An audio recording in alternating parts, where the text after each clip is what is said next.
Morning, everybody. My name is Jared O'Leary. I've been drumming since 1998, and I still got plenty to work on today. I'm going to be practicing some tap rolls. I'm specifically working on diddles that are after an accent, and we're going to be working on a couple of exercises for that. Today's kind of like a data collection day, so instead of going up one click at a time, what I'm going to do is jump up by fives and see how my technique changes, or ideally it stays the same while I'm doing this. Now, in these practice streams, there's over 400 of them. There are timestamps in the description showing what I was practicing, what I was talking about on all these 400 plus different practice streams. People come in here and they will often ask me questions because I've been drumming for almost 30 years, because I have a bachelor's, master's, PhD in education, music education.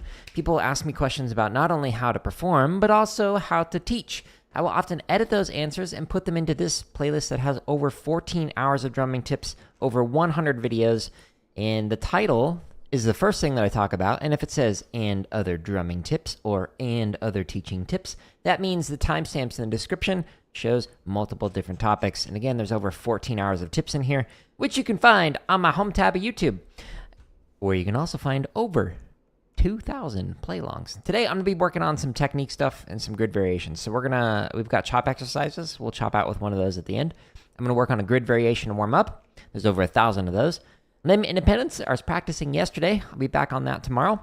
We've got almost 500 marching bass exercises, some drumline cadences, almost 400 technique exercises. Here's where you can find the 14 hours of drumming tips. Here's where you can find some scripted drumming lessons. And then here's the 400 plus live stream practice sessions. Now, I want to get motivated here to practice. So Shia LaBeouf is here to help me out with that. So Shia, we're going to get motivated because I just don't really feel like drumming today. But you know what? Sometimes you just gotta do it. I was late. Just do it. Don't let your dreams be dreams. Yesterday, you said tomorrow. So just do it.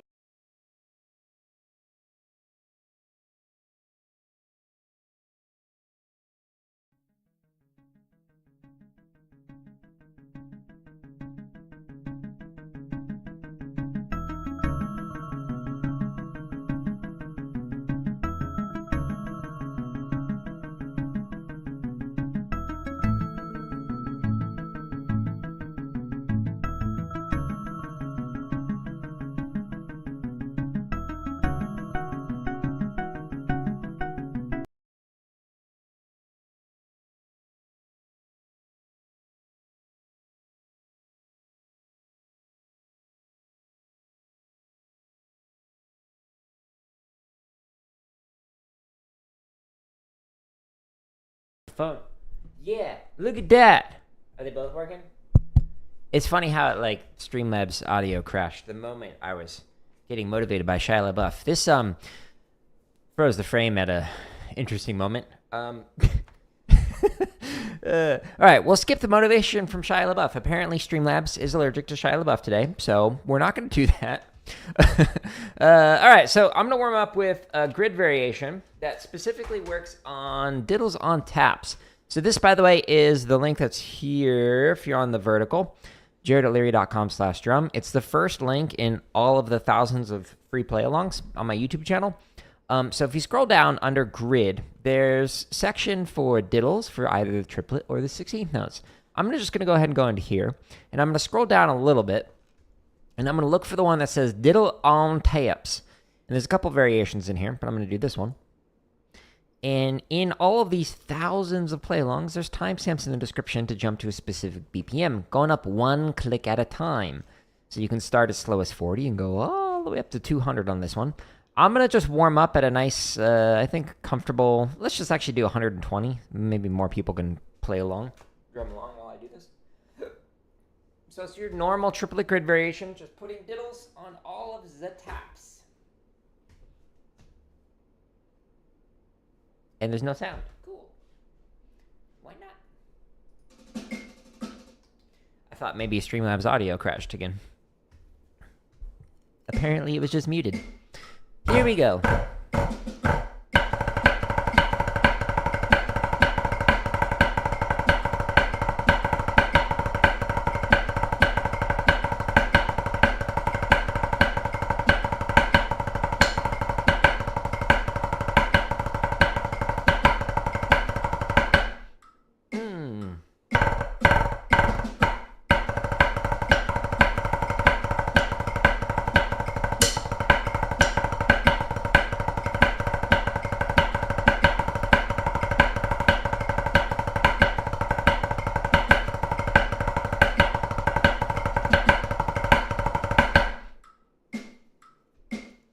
couple more reps.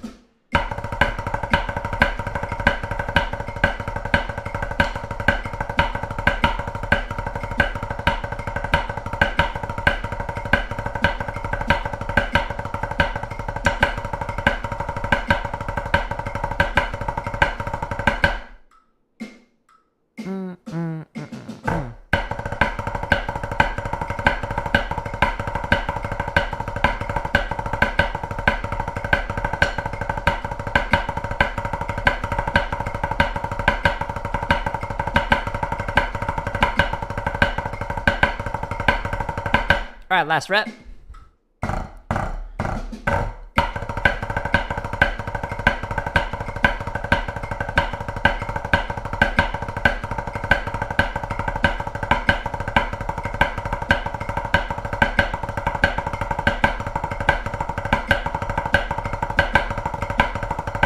Okay, so now I'm going to stretch and massage. Hide that. So the stretch and massage routine that I'm doing is something that I do every single stream. Try and do this at least once or twice a day. First, what I'm going to do stretches the sides of the forearm. So you take your palms facing up, holding the sticks. You pull in, you push through. It looks weird. I know. It feels great, though. First drum teacher taught me this one, and I've been doing it ever since for almost 30 years. Sometimes I get people like, that's going to break your arms. Well, you know, it hasn't in the almost 30 years that I've been drumming and teaching. So if it didn't break my arms or my students' arms, I think you'll be all right. But I don't know. Maybe you got fragile bones. Who knows? Now I'm going to stretch the underside of the forearm. So I'm just pulling back a little bit. You could do it like that. You could do this one on the wall. The lower you go, the deeper your stretch. Or you could do this one on your pad. I'll go ahead and demonstrate it this way. Don't put all your weight into it. That'd be bad.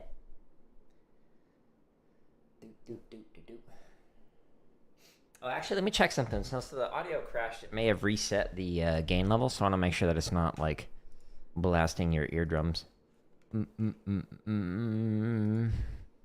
cool. We're good. Good. All right, so now I'm going to stretch the top side of the forearm. So you could pull back one at a time like this. You could do this one on the wall. The higher you go, the deeper the stretch. Or you could do it on your legs like I demonstrated yesterday on the drum kit. I'm just going to do it on my pad.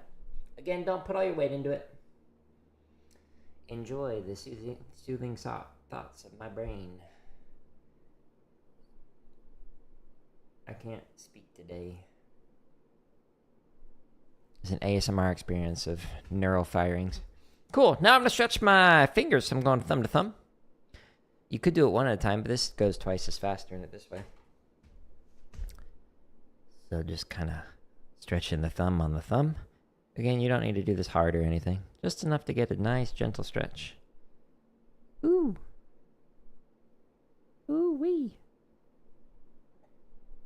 The stretch and massage routine looks weird, but it makes your hands just feel great. Ooh, ASMR. Enjoy that. That pop was free of charge.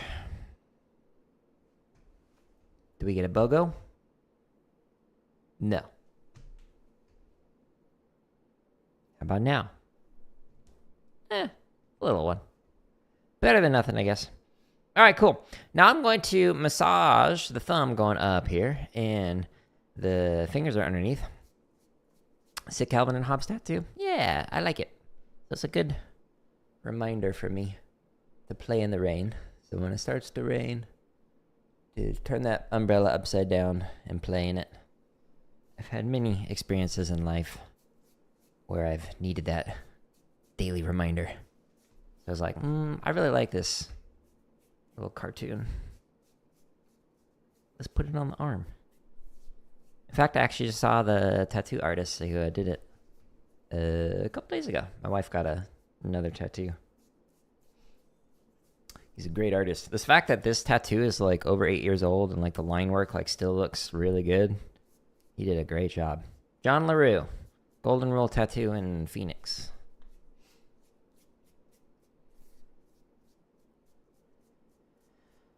Waterson shaped a lot of your childhood? Yeah, no, I hear you. I have all of the Calvin and Hobbes. They're actually on a bookshelf that's over back that way. And yeah, such good comics. I've read through them so many times. Next massage I'm going to do is massaging the finger, or the thumb is massaging inside of the hand, and then the fingers are massaging the back side of the hand. And then I've got one more quick massage, and then we're going to work on jeepers, which is great exercise to just work on your rolls in a 16th note context. Thank you for the like. And then we'll chop out after working on that for maybe 30 some odd minutes. You hope I'm having a good day? I am. I hope the same for you. Which drills, exercises would I recommend to practice separating body parts for newbies without a drum set?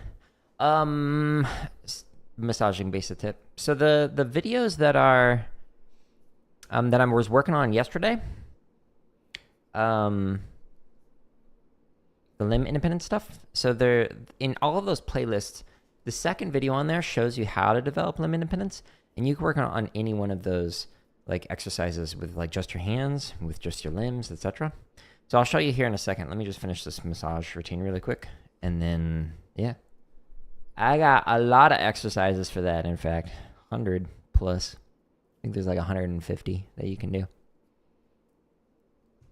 And then if we count the charts, technically like 200, but you know.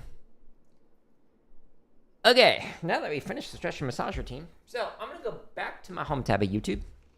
And so to answer your question, Red, so if you scroll down, we've got the chop stuff here. This is where I was just warming up, grid variations. The limb independence section, every single one of these playlists has, in the second video, it shows you how to develop limb independence. Now, I demonstrate it in this video, let me get this real quick, how to do it on drum kit, but all the stuff that I demonstrate, all these steps that are in here, you can do with just like your pad, sticks, etc. You can just do without even sticks. But it's got exercises that I demonstrate like how to use these to practice it. And it's only like the first like few minutes of this. And then the rest of the video just shows you some different variations of some different patterns that you can do from Don Moyo's book, 50 Ways of Syncopation. But if you go through those steps that I outline in here, then you can apply it to any one of the exercises that are inside of the home tab. So under the limb independent stuff, like let's say you want to work on developing your independence with eighth notes, then you go into this eighth note timing permutations, and there's a bunch of different variations in here.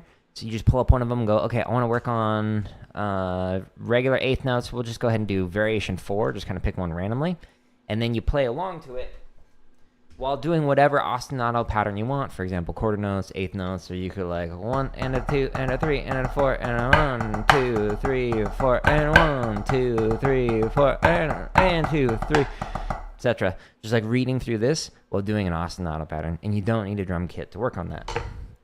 Good question, Red.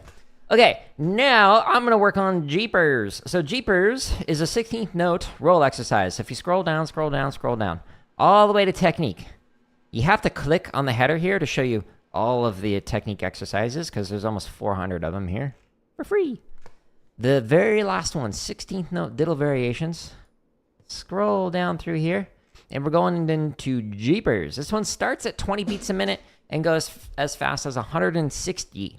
Normally what I would do is I would just start at a BPM, like 40 beats a minute, and then I just let it go one click at a time. Today, I'm going to treat this as a data collection day. I want to see how my technique changes as I speed up. Ideally, my technique will stay the same when it's slow as when I'm playing through it fast. So I'm going to start at 40, and I'm going to go up by 5s, but you could also go up by 10s if you wanted to. Like if you're going to go all the way up to like 200 for like some of the triplet play-alongs. And we're going to see how the technique stays the same and changes on this. And then if I decide, okay, I really need to sit here and work on this, then I'll just let it go one click at a time and just do this for like the majority of a stream. So this exercise is based off a song, an old song with some lyrics, Jeepers Creepers. Where'd you get those peepers or something like that?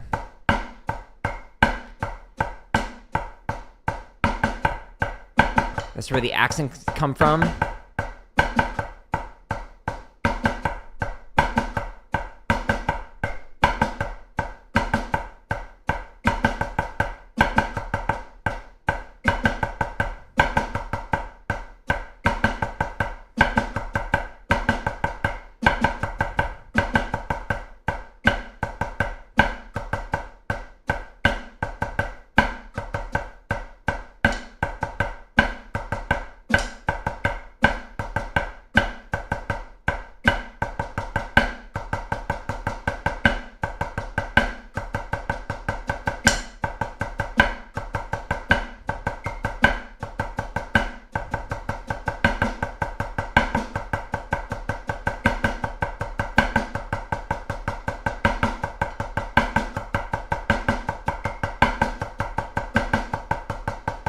Very basic, right? But it's a good exercise. It works on accents on diddles. It works on 5 strokes on diddles. Then we have tap drags. Then we have diddles on taps. And then we just have rolls with some accents in there. So these are all fantastic things to work on. Now I'm going to just jump up by 5s for each one of these. If you go to a BPM that ends with a 0 or a 5, it gives you a few seconds to get yourself set up. Otherwise, it will like immediately tap off in any one of these thousands of free play-alongs on my home tab. Now, if you're playing along, eventually you might get to a tempo where you can't play it. That's okay. You can slow it down on the play-along. You don't have to play it as fast as I do. Stay relaxed on these accents. Pull back. Let the weight do the work for you. The velocity will increase with the speed, so you don't want to overdo it.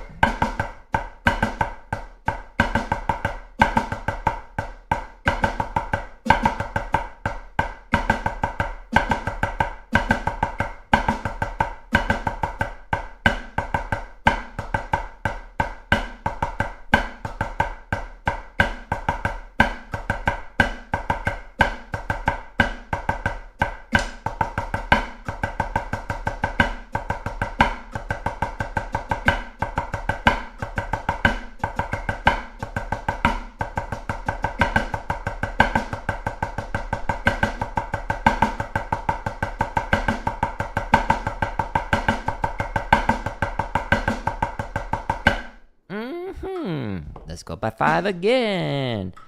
50. My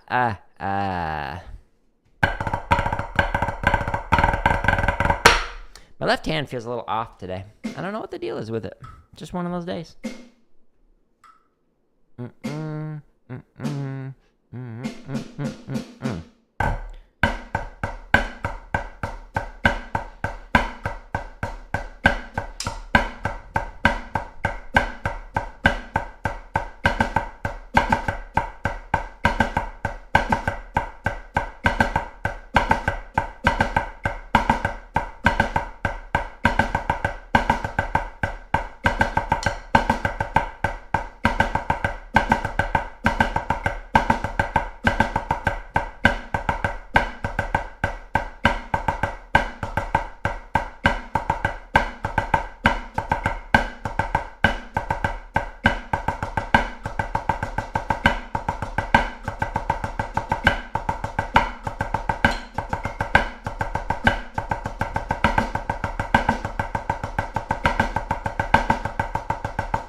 When you're doing that very last phrase on there, make sure it all of a sudden doesn't like change from distinct heights with like the tap drags to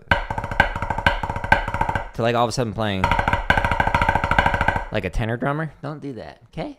So keep the taps nice and low, keep the accents nice and distinct.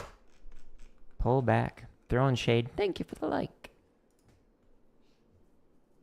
You're gonna check out more videos on you know? Hey, I appreciate it, Red. Thanks for stopping in again. There's thousands. Let me know if you have questions. I got plenty of content. Keep you busy for a while. Why, hello.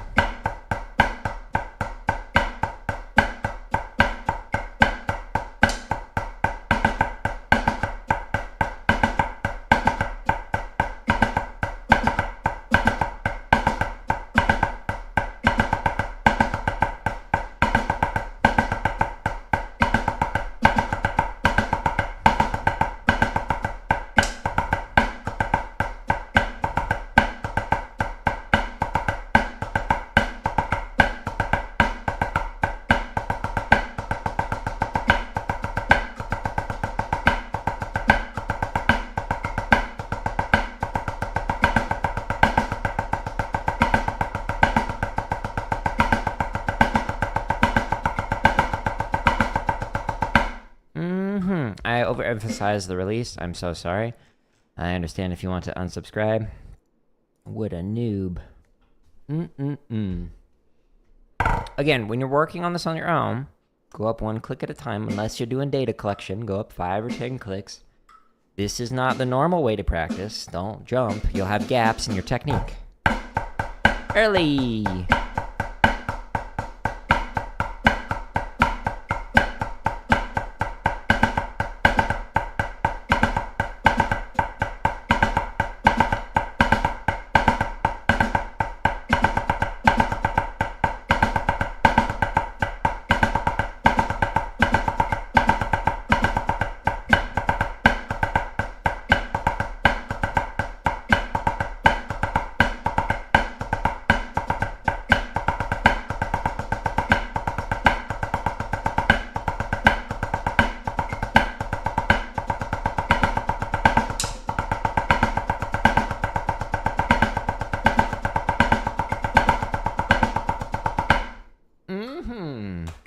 Scroll down, 65, go.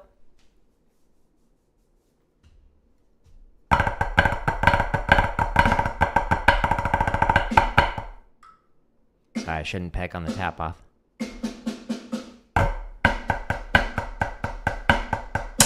Woo!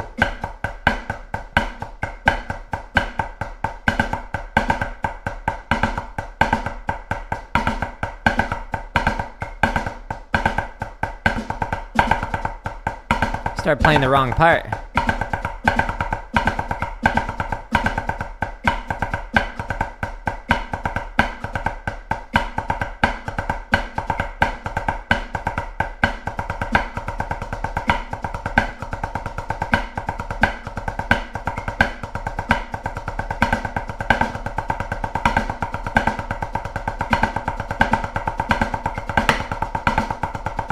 Yeah, I'm trying to figure out what the deal is with the left hand. So the left hand, for whatever reason, is something was off with it today.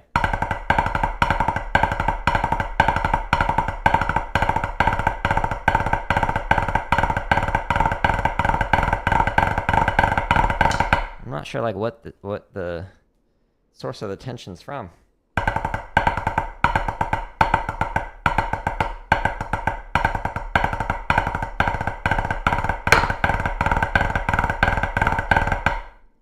Who knows? Let's continue. We'll find out. Today's episode of Jared's Practicing Publicly. 70 beats a minute. But first, sledge. Tastes like vegetables.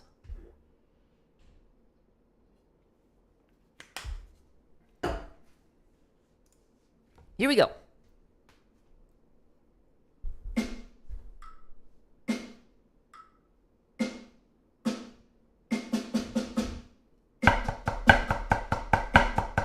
Dancing helps with the tap off, so you can get better attacks.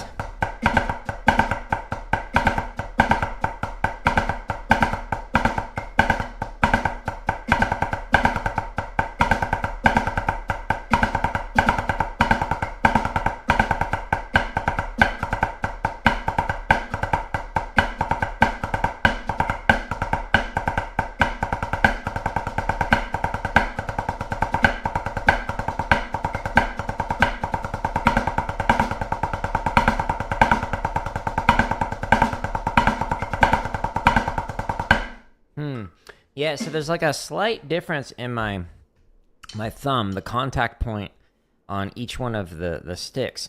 So I don't want to demonstrate this. So my right, the pad of the thumb is contacting like centered on the thumb, but for my left, the side-ish, like moving, so center here, just slightly over, rolled over just a little bit, is where the contact point moves when I'm playing like different roll patterns. So this is a way exaggerated version of what I'm doing. So instead of being flat like this, it's like slowly like moving over like this. Again, way exaggerated, but I'm feeling that slight difference in there in the thumb. And so I'm trying to like counteract that while I'm playing. The joys of, you know, marching traditional for several seasons. And now I play match grip. So trying to get my left to match my right, but, you know, don't have all those years of experience doing that. So, 75. Yeah,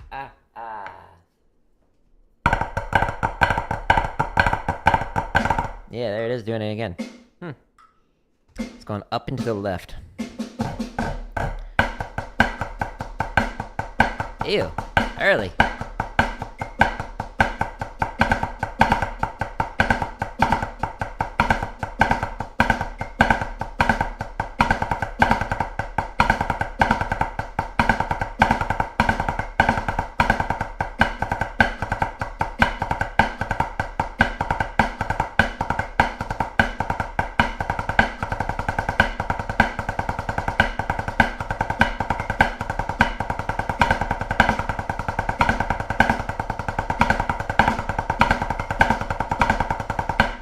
Mm-hmm.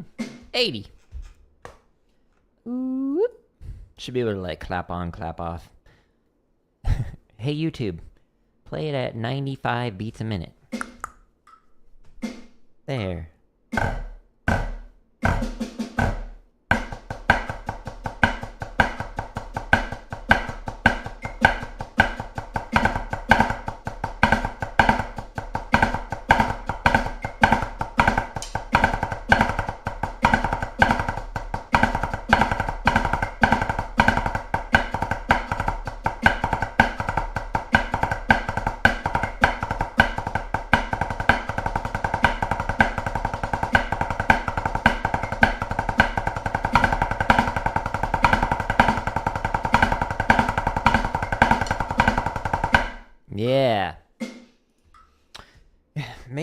So it feels like it might actually be more of an upward angle change. So it's like more going like this. This, again, over-exaggerating.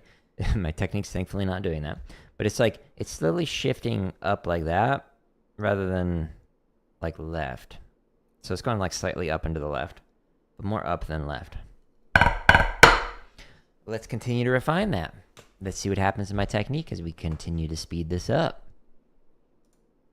Days like this are good to work on because it's collecting data for things to practice for the future. So I'm not going up one click at a time, which is what I normally do in these technique streams. But collecting data is good.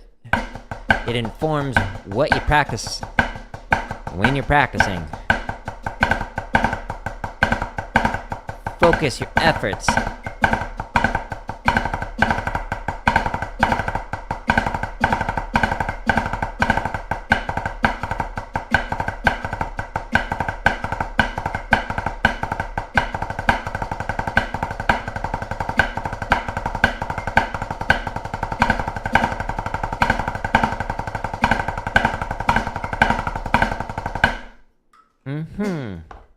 That's a little bit better for the left thumb. 90. For me, my right is basically the model because I've had like all the however many seasons that I marched, like my right hand has always stayed match grip, but with my left hand doing 2 in high school, few in drum corps, and 2 in college, like with traditional grip, switching over to this match grip, I've just got so much more experience with that right hand than I do on my left, so that's my model.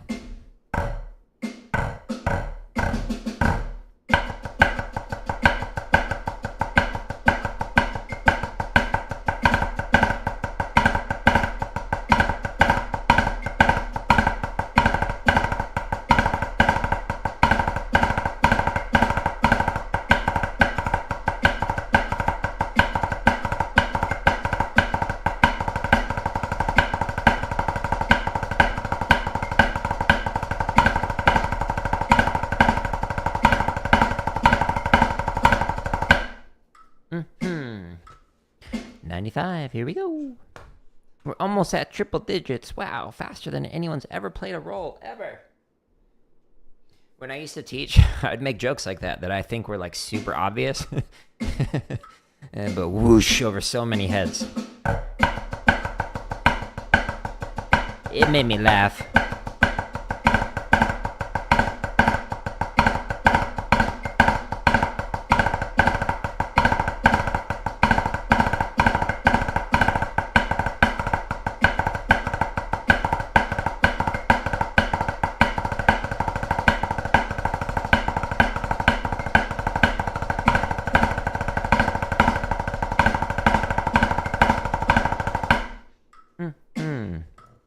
Cool. We're now in triple digits. Woo, slow down. No, I do what I want. Again, if you pick any other BPM other than the ones that end with a 0 or a 5, it'll just immediately tap off. But if you want to get yourself set up, pick a 0 or a 5.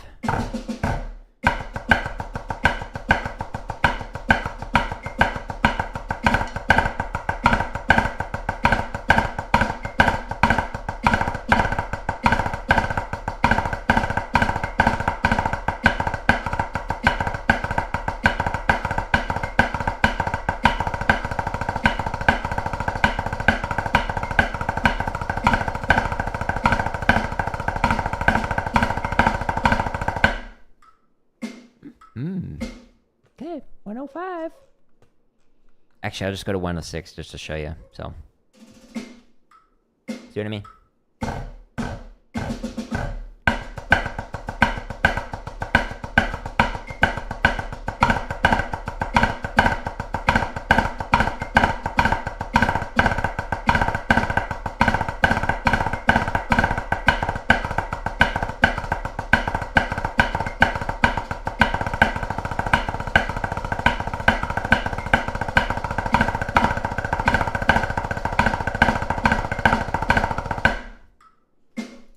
I left the diddle off.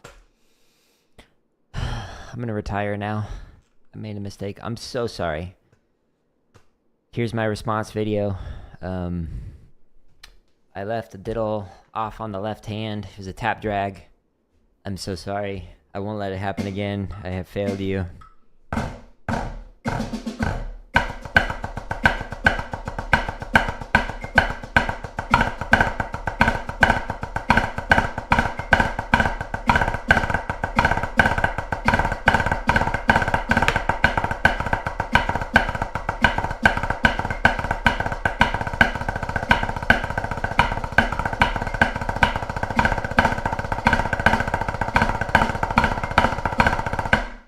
Okay, so now when you get into the faster tempi, which is plural for tempo, and not the city in Arizona, spelled differently, what you're going to notice is that you'll start to tense up in some areas that you weren't doing when you're playing slow.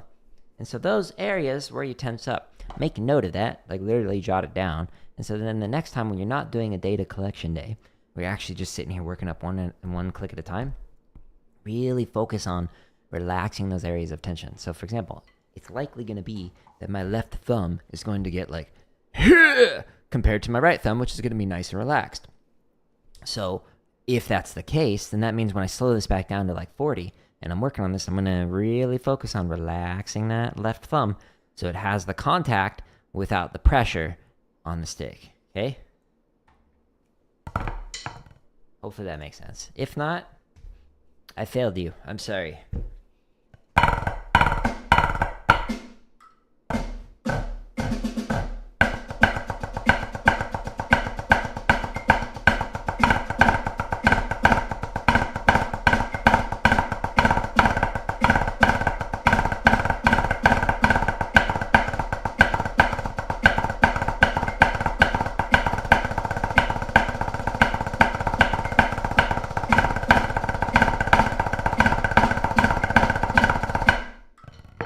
Yeah, my taps want to raise. Don't do that. Don't be that tenor drummer. And especially don't be that snare drummer. Don't you dare. Don't give in to the dark side. High taps on a roll. Unless it's notated that way.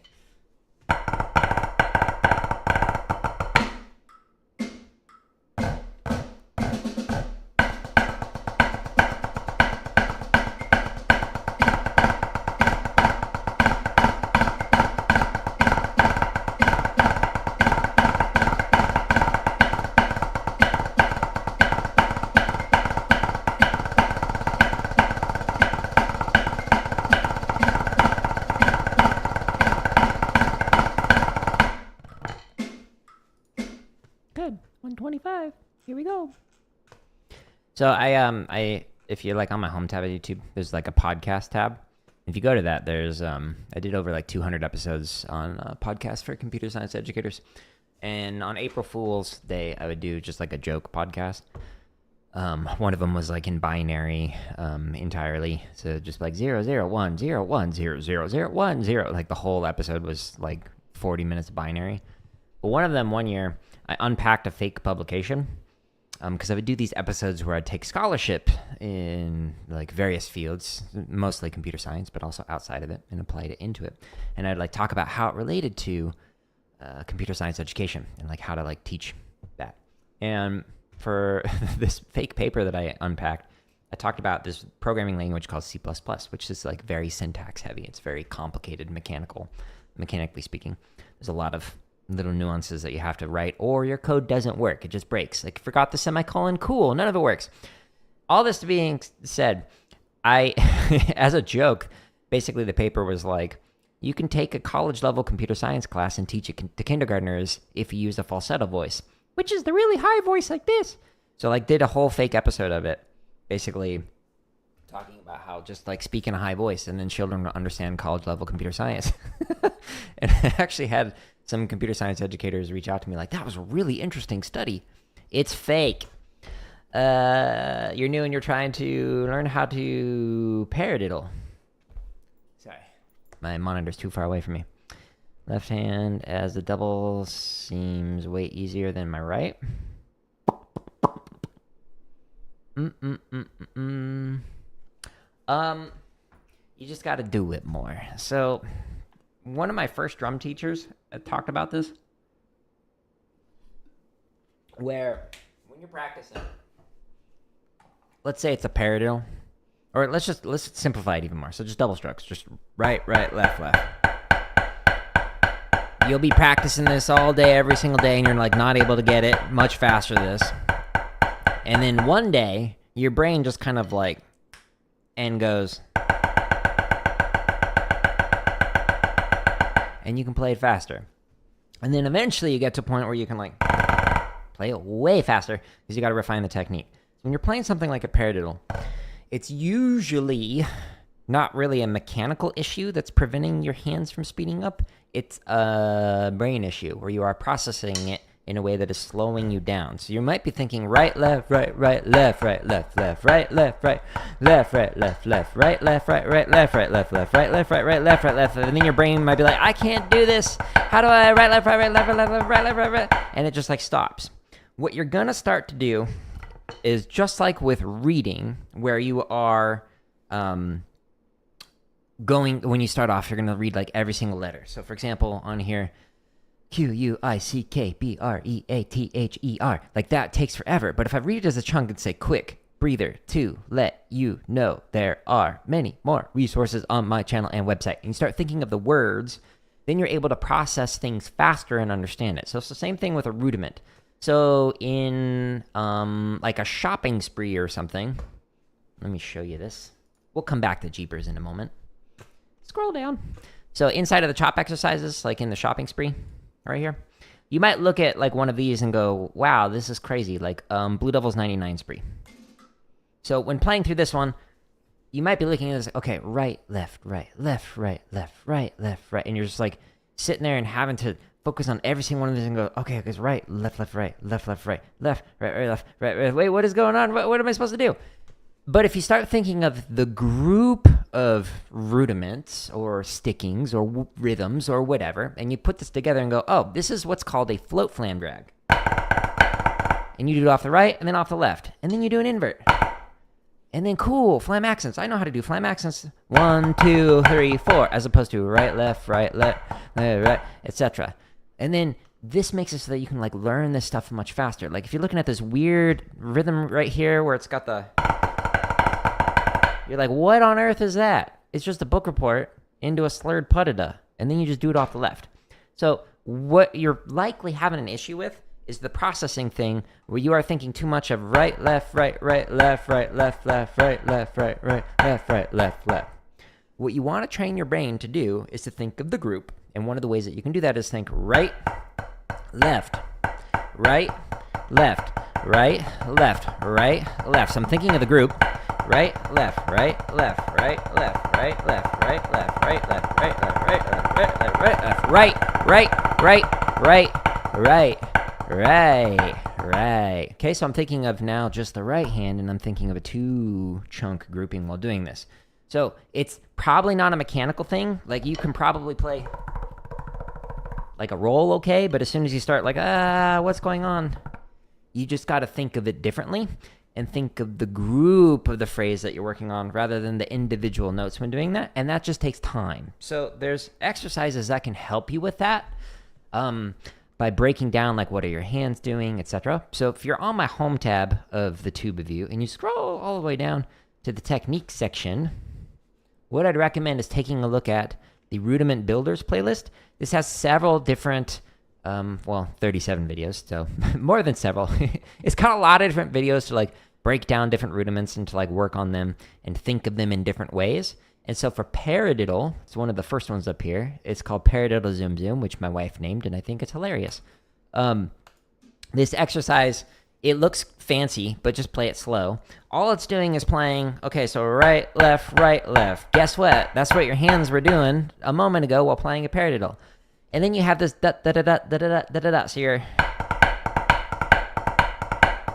That's part of what you're playing on a paradiddle. Cool. Then you put it in context where you're playing an actual paradiddle. Then you do the same thing off the left hand. Okay, so this line is the same thing. You're just starting off the other hand. And then you're like, okay, cool, but what's this other half right here? So this is the first chunk of a paradiddle where you're doing a herta. and then it goes into a paradiddle. So an exercise like this, what it's actually doing is it's breaking down the rudiment into different mechanics. So in this case, it's got the double stroke on each one of the hands. The fastest that you can play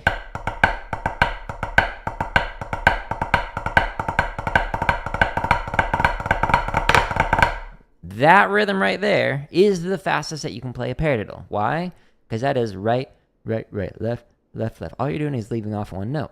Same thing for the second half of this particular exercise. So this part is the first chunk of a paradiddle where you're doing the herta. You're just leaving off the diddle part, okay? So the fastest you can play is the fastest that you can also play a paradiddle. So this kind of exercise, something like this, these rudiment builders, they're all developed to help you work on your paradiddles or your paradiddle diddle, or somebody asked yesterday your flam 5 or your flam accents or cheeses, blah, blah, blah, blah, blah, blah. So there's a lot of different exercises in here that can help you with that. Here's one more that can also help you with it. So if you go all the way down to the bottom of this rudiment builder section, there's this like fast, slow, fast, and slow, fast, slow. And you're like, what on earth does that mean? So let me show you with 16th notes. Since paradiddle is 4 notes, and there's 4 in a 16th note. So if you go to here, slow, fast, slow. This play along is very different from all the other ones. Hello. So if you scroll into here, instead of going one click at a time, it's got BPM ranges where it's like 40, 60, 40. What does that mean? Then if you scroll further down, 40, 240. What?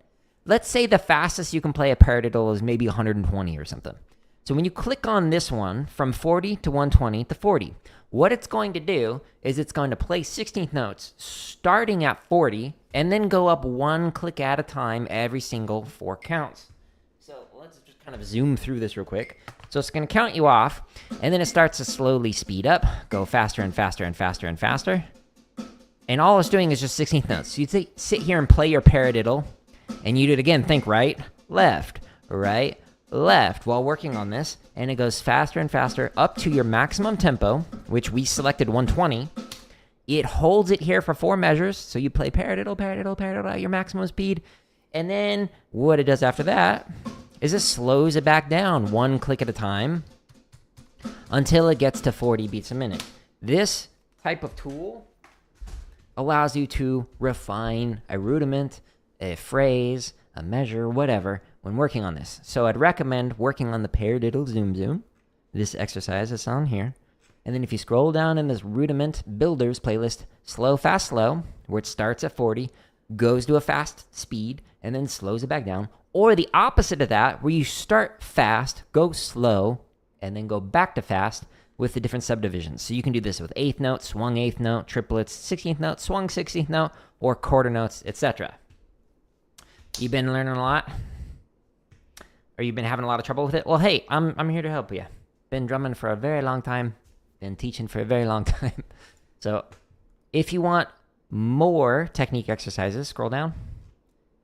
There's over almost 400 in here. And then there's over 14 hours of drumming tips in this tips and lessons playlist. Tons of different topics where people have asked questions like this. And so I've been able to like share that information in an edited version rather than in the live version. So you can get the condensed, here's what I recommend, over 14 hours of tips on there on that. But great question. If I have time, could you isolate one bar with a buzz slash?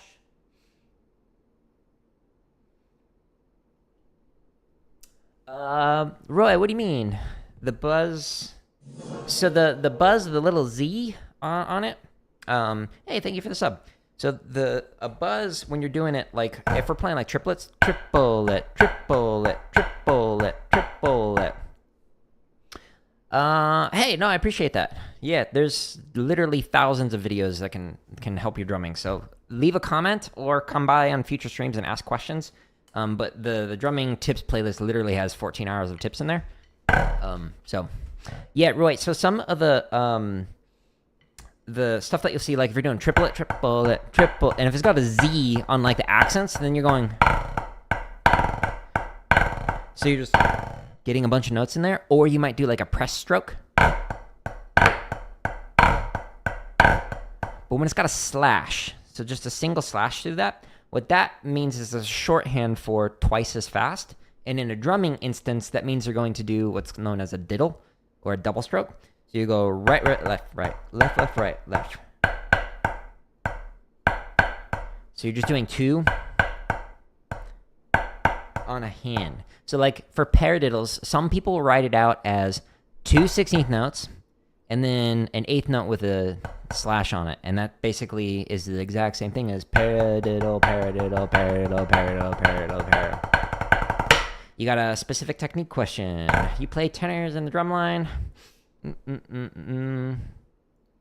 When you use more wrist and finger, supposed to using more arm. When are you? I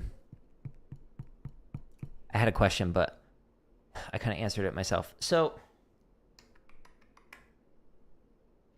I've got quite a few different videos like on here. If you scroll down into the drumming tips section, there's quite a few different videos where I talk about different kinds of techniques for different purposes and how like there's this tendency to have like what I refer to as technique dogmatism, which is basically saying like you adhere to one way of playing and that is the only way of playing and everything else is wrong.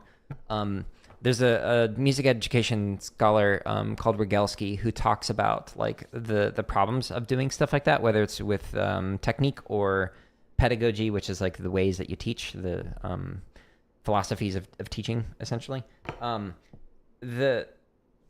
There's no right or wrong way to play as long as you're not like hurting yourself when practicing.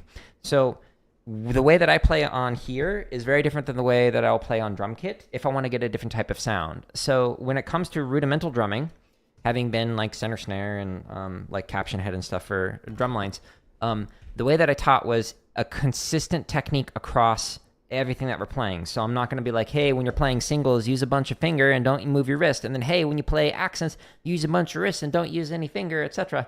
Like what I'm trying to do is get a universal technique that is applicable across the entire snare line, the entire tenor line, the entire bass line, the same sound. So that way you can play with the same touch, the same velocity, etc. But that is different than when playing on drum kit. On drum kit, you can do, Rob Brown calls this the gear switch, where you can like, hey, I'm going to play German technique, which is flat, gives you a heavier sound. And then I'm going to switch over to American, which is like at this slight angle for a different type of sound. And then when I'm playing maybe like a light phrase, I'm going to switch over to a French technique where I'm using a finger technique with my thumb on top, etc. So there's not like a right or wrong way to do it. So whatever your drumline instructor is kind of telling you to do, stick with that and make it consistent the entire time. So one of the things that tenor drummers will do is they will play through an exercise where they will play it all on one drum for their first rep, and then the next rep, they will move it around on the drums. The reason why they're doing that is because ideally you want to have consistency. So, put that there. If I'm playing with tenors and I'm playing like this on one drum where I'm going and things sound and look fine, and then as soon as I start doing like a flam accent, all of a sudden it's like my taps really get high and I start using a whole lot more finger and like things are looking weird. You don't want that. So when you're playing on tenors, this approach is the same approach that you use whatever you're doing across the drums. Another thing that you'll need to consider is, Bill Bachman talks about this in his book, Quad Logic, which I highly recommend. How when you're playing, your hand is not going to change like the wrist angle while you're working on this. So you don't want to be like, oh, I'm doing from drum 1 to drum 2, like have your wrist go like this, where you're kind of like sweeping, like you're doing like calligraphy or something. You're literally going to be moving your arm when going through this. So that way you have the exact same vertical motion while switching between the drums. You're actually going to be pivoting without switching your wrist angle like this. So when I'm playing, I'm not doing this when going around the drums, but I'm actually moving kind of like a windshield wiper. And I talk about that more in the drumming tips video. Ooh, which number is it? I think it's like 70 something. You know, there's a lot of them. Nope, not there. You know what? Control F is my friend. Intro. Nope, not the limb independence one. This one, so 67. So this one talks about the importance of like using that windshield wiper approach. where you're not changing your wrist angle and whatnot. So I'd highly recommend taking a look at this one. It elaborates on like why you play like this as opposed to like this when you're playing on tenor drums. So check out that video. Drumming tips number 67. It's in the drumming tips playlist. Hello, mate. Let's see. Our instructor says you basically only arms when playing fast rolls. Yeah, so that, when it comes to it, that's kind of a preference thing for how much arm you're using when you're playing slower. So if you're using some techniques, I'm gonna give you like two extremes of a technique and one in the middle.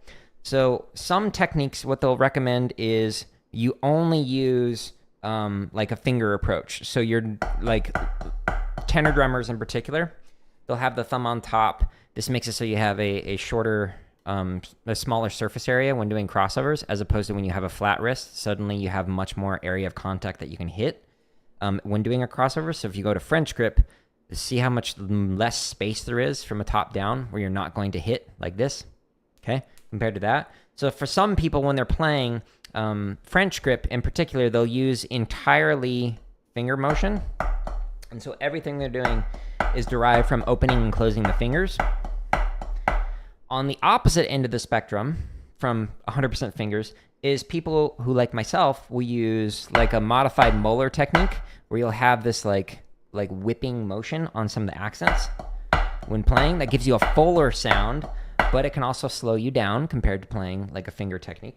But somewhere in the middle is like, okay, you can use wrist and let the arm move a little bit when you're moving, naturally speaking, but don't do a full molar where it changes the angle of attack while playing through it.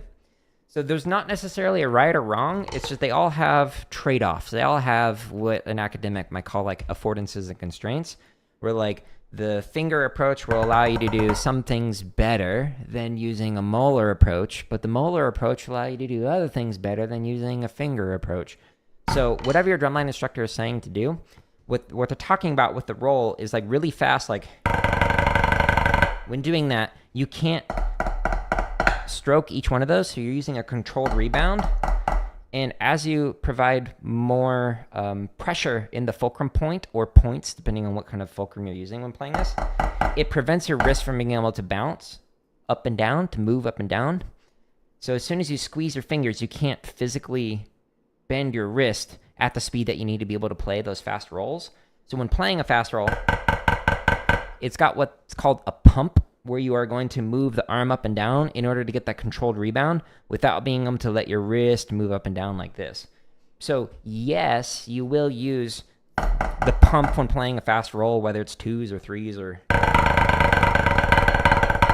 whatever, as opposed to like wristing or fingering it in there. But what they're likely saying is make sure when you're playing like low taps or accent taps at slower speeds, you're not doing this approach where like the whole arm is like moving up and down with it. But that's just a guess without being able to see your hands and being able to see what the technique is that they're going for. But there's many different ways to play. And again, they all have their affordances and constraints or their trade-offs. Is nylon tips drumsticks good for playing drums? I personally do not like the nylons because they always broke. Like every single one of them snapped on me. So for me, I always get the wood tips. These are the rudiment hammers, which are like extra heavy chopsticks. But for me, I like had a drum teacher who like started me off on the nylon tips, and every single one of them like cracked. They would just snap right there. So personally, I prefer the wood tips. The nylon do give you more rebound. So if that's something you desire with what you're playing, then cool, that can work. But for me, I've just like never found any pairs that actually worked. For marching snare drum, do I prefer traditional or match grip? So everything that I marched on the snare drum was traditional grip. And then everything that I taught was either traditional grip with the tilt or match grip if the drum is flat. So traditional grip on a flat drum physically makes no sense because the grip was designed for a drum on a sling. And so you lose a significant amount of rotation already if you're on a flat drum on traditional grip.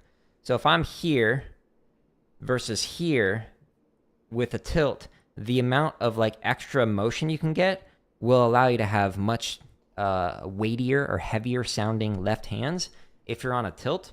So if you want to play traditional grip, then do it on a tilt.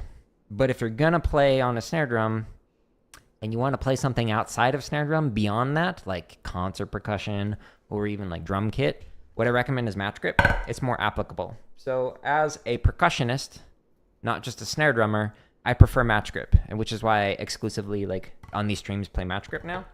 But if you go to where is it? Here. So this is slash drum. This is where you can find the thousands of exercises. But on the curriculum vitae, which is like fancy word for like resume, there's video of me playing traditional here when I was a center for Academy. And so I have extensive amount of experience, several seasons playing traditional grip, but I don't like it. From an educational standpoint, it's super limited, where basically the only thing that this is good for is marching on a snare drum, and then maybe you can get away with it on a drum kit, but it's not like you're going to play traditional grip on timpani or mallets or really kind of any other instrument. So match grip is much more educationally sound. And I was actually a fan of in 2005 when Vanguard switched their snare line over to match grip. So controversial opinion, but it is what it is.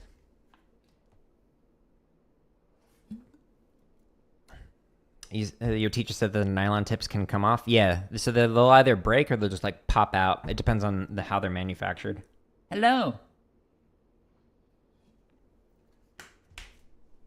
Yeah, so the schools that I taught at, they either played on a tilt or we just eventually switched over to a match grip, because the schools that I taught at, the students were percussionists, so they weren't drummers.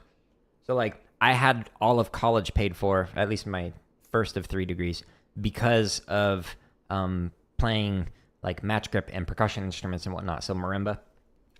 So learning things like Stevens grip, learning how to play like Burton's grip on like vibraphone, learning how to play timpani, different approaches, etc. Those will pay the bills more so than just playing one thing. And if you're going to teach, you're going to need to know more than just traditional grip. You're going to need to know how to do match grip, especially if you're going to teach a variety of different instruments. So I recommend becoming a percussionist rather than a drummer who can only play one thing, at least if you want to become a caption head, like I was, because then you can actually teach all of the sections as opposed to just a snare line and just be a snare tech. It really limits like your career options and what you can do. Etc. But if you want to hear more about like my thoughts on traditional grip, under the tips and lessons section, this is like a 2.5-3 minute video or something on how to hold traditional grip. So I talk about the different like approaches and things that I look for with traditional. So that's what I'd recommend taking a look at, is this video, and then there's more here if any of those other topics interest you. But again, the drumming tips playlist has over 14 hours of tips in here. So there's a lot of different topics from like people who've asked questions like this. Like somebody asked whether or not it's worth it to get a doctorate in music. And so edited down, it's like just under 15 minutes of me talking about that, whether or not it's worth it. Hello from India.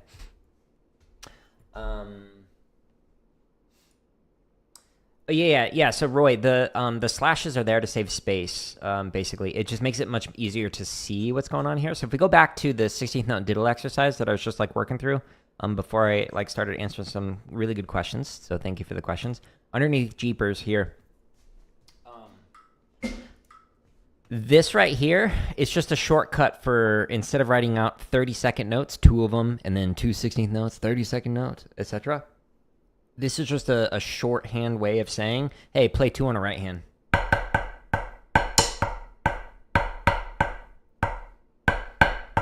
But you could write it out as 30-second notes and same rhythm, same everything.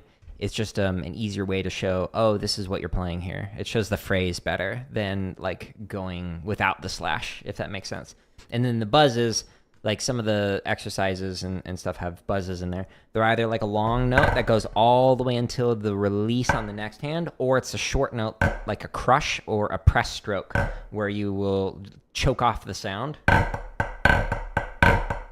as opposed to where it goes into the release, etc. So many different ways to play it, but I've actually got some different like videos that talk about like different types of buzz strokes and approaches that you can use, and like different types of rolls that you can use in concert percussion, and that's under the drumming tips. I think it's in the titles actually. If you just search for buzz on those, you can find a bunch of those. Anyways, we just like got some data on Jeepers. Let's chop out real quick. So I'm gonna pick a chop exercise just to play fast, just for fun.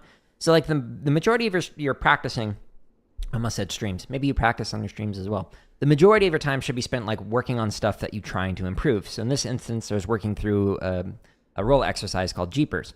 But I'm now going to just chop out with something for fun. There's a bunch of different chop exercises to be able to do that. Since I just pulled it up a minute ago, let's just go ahead and go with Blue Devils 99. So this is a really fun chopping spree. And with all these like thousands of play-alongs on my home tab, you can go super slow. So if you can't play this one fast, start at 40 and then just go up one click at a time. You'll eventually be able to get it fast. And if you can play faster than me, cool. You can go all the way up to 200, whatever you want. We're going to start off at a nice, comfy 120. We'll go up 10 clicks at a time until my arms burst into flames. And then we'll call it here for drumming today.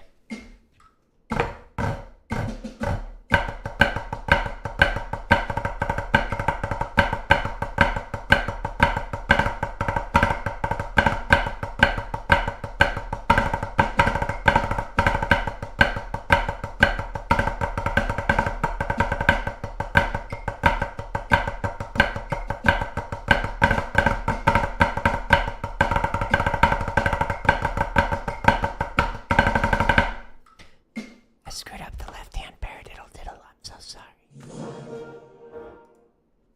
Thank you for the sub. You're probably going to unsub, though, because I just messed up that left-hand paradiddle diddle. I understand. Don't worry. I get it. I get it. I don't blame you.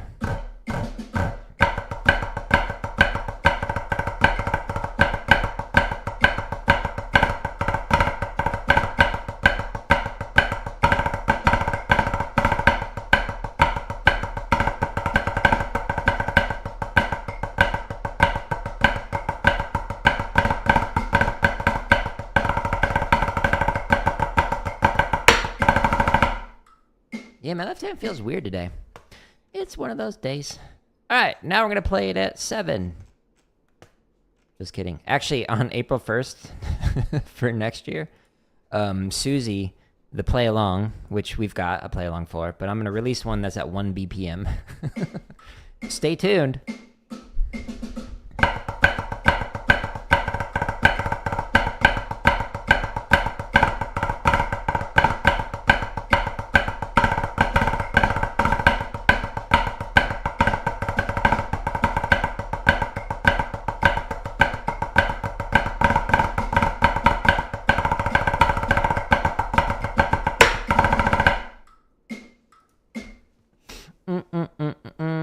I have no idea what language that is.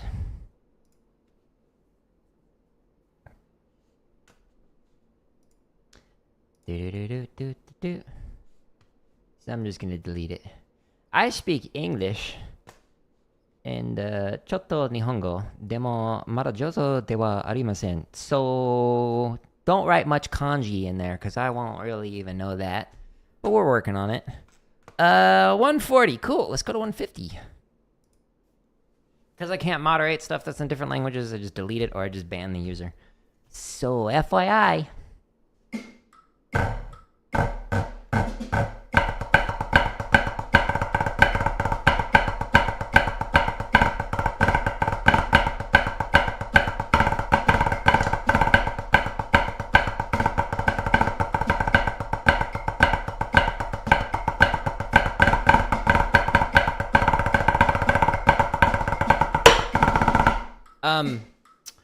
That was the alternative version on those flams, where you just decide to split it randomly. Yeah, I'll share that play along. Don't worry, it'll come out soon.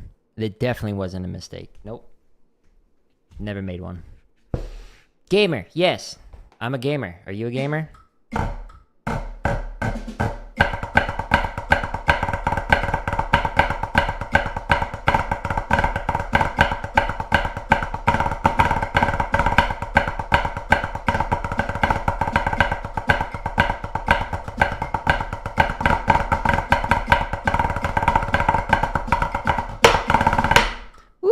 Almost lost it. My stick like was falling out of my left hand. Okay. I'm gonna try it at 165. Will I play it good? Probably not. Will I have fun trying it? Maybe. We'll find out. Stay tuned on today's episode of Hit Drum Fast. Okay, here we go.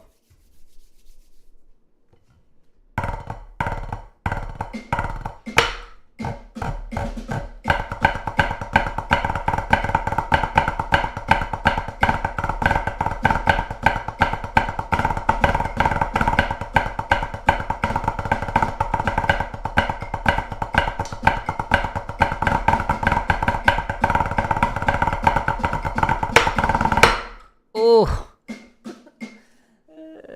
Again, the sticks that I'm using are the rudiment hammers.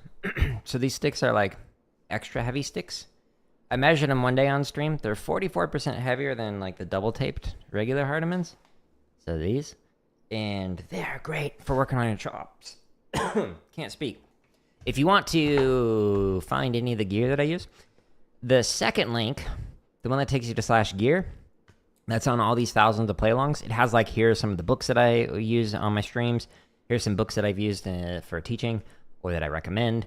And then if you scroll down here, here's like the low volume cymbals, heads, the double bass pedals that I use. Here are the pads I'm playing on. And then the sticks I'm using are these, the rudiment hammer sticks. So these are affiliate links. Most of them are. So I get like 4% back from Amazon at no cost to you. So if you use them, cool, thanks, appreciate it. If you don't use them, whatever, it's all good. If you go to /drum, which is here, this is the first link at the top of every one of my thousands of play-alongs. You'll find 62 chop exercises like Blue Devils 99 that are just playing through. You'll also find over 1,000 grid variations. There's 419 for triplet, 517, I can't number, 577 for 16th note, and then 36 wacky ones like Hurt the Grid and whatnot. Limb independence. I'll be practicing this tomorrow, but there's a bunch of permutations, over 150 things that you can work on to improve your timing, your permutations for limb independence, and then there's 55 charts for both straight and swung. Every one of these playlists links to this video, which talks about how to develop limb independence on the drum kit. There's almost 500 marching bass related exercises, whether you're working on your split stuff. This simulates what it's like to play in a bass line. You'll see when you actually go through these, or you can just work on your timing. There's a bunch of stuff for that. There's some drumline cadences. There's 386 technique exercises. Just pick a playlist that looks interesting, like, hey, I want to work on my roll timing. Cool, there's exercises in there. If you want to work on your accent taps, cool, there's exercises in there. There's a bunch of exercises to work on, but the Jeepers exercise that I played was in here. 16th note diddles. And then finally, in this tips and lessons section, there are all these scripted lessons, like how to hold traditional grip, or how to practice drums quietly, etc., as well as 14 hours of drumming tips in this playlist. That's got over 100 videos in here from questions that you all have asked on the streams or in the comments, etc. I'm going to call it here. Tomorrow, I'll be practicing limb independence, so stay tuned for that. But I'm actually going to get ready for a gaming stream. We're going to play through, what is it? Human Fall Flat. So we're like on level 7 or something like that. I forget. But stay tuned for that if you want to. Otherwise, if you're just here for the drumming stuff, you can find it at /drum on my website or on my home tab of YouTube, organized into content headers. Just click on the header, and then it expands and shows you the chop stuff or the grid stuff or whatever it is you want to work on. If you enjoy this content, share it with somebody else. If you don't enjoy this content, share it with your enemies. Goodbye.